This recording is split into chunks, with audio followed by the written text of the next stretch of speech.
ഞാനൊരു വചനം പറയാണ്. 91-ാം സങ്കീർത്തനം.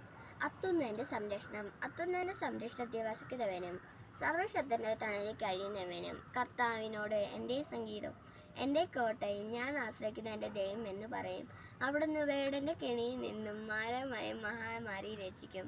തൻ്റെ തൂവൽ കൊണ്ട് അവിടുന്ന് നിന്നെ മറച്ചുകൊള്ളും. അവിടുത്തെ ചിറക് കീഴിൽ നിനക്ക് അഭയം ലഭിക്കും. അവിടുത്തെ വിശ്വസ്തത നിനക്ക് കൗതുകം പരിചയമായിരിക്കും. രാത്രിയിലെ ഭീകരതയും പകൽ പറക്കുന്ന ശ്രദ്ധയെ നീ ഭയപ്പെടേണ്ട.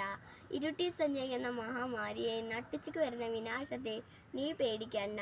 നിന്റെ പാർശ്വങ്ങളിൽ 1000 മരിച്ചു വീണേക്കാം, നിന്റെ വലതുവശത്ത് 10,000ങ്ങളും. എങ്കിലും നിനക്കൊരനർത്ഥവും സംഭവിക്കുകയില്ല. ദുഷ്ടരുടെ പ്രതിഫലം നിന്റെ കണ്ണുകൾ കൊണ്ട് തന്നെ നീ കാണും. നീ കർത്താവിൽ ആശ്രയിച്ചു, നീ അത്യുന്നതനിൽ നീ വാസമുറപ്പിച്ചു. നിനക്കൊരു തിന്മയും ഭവിക്കുകയില്ല, ഒരനർത്ഥവും നിന്റെ കൂടാരത്തെ സമീപിക്കുകയില്ല. നിന്റെ വഴിയിൽ നിന്നെ കാത്തു പാലിക്കാൻ അവിടുന്ന് തന്റെ ദൂതന്മാരോട് കൽപ്പിക്കും. നിന്റെ പാദം കല്ലിൽ തട്ടാതിരിക്കാൻ അവർ നിന്നെ കൈകളിൽ വഹിച്ചോളും. സിംഹത്തിന്റെ അണിയുടെ മേൽ നീ ചവിട്ടി നടക്കും. യുവസിംഹത്തെ സർപ്പത്തെ നീ ചവിട്ടി മരിക്കും. അവൻ സ്നേഹത്തിൽ എന്നോട് ഒട്ടി നിൽക്കാൻ ഞാൻ അവനെ സംരക്ഷിക്കും. അവൻ എന്നെ വിളിച്ചപേക്ഷിക്കുമ്പോൾ ഞാൻ ഉത്തരം അരുളും. അവന്റെ കസ്തയിൽ ഞാൻ അവനോട് ചേർന്ന് നോക്കും. ഞാൻ അവരെ മോചിപ്പിക്കുകയും മഹത്വപ്പെടുത്തുകയും ചെയ്യും. ദീർഘായുസ്സാക്കി ഞാൻ അവൻ സംതൃപ്തനാക്കും. എൻ്റെ രക്ഷ ഞാൻ അവന് കാണിച്ചു കൊടുക്കും.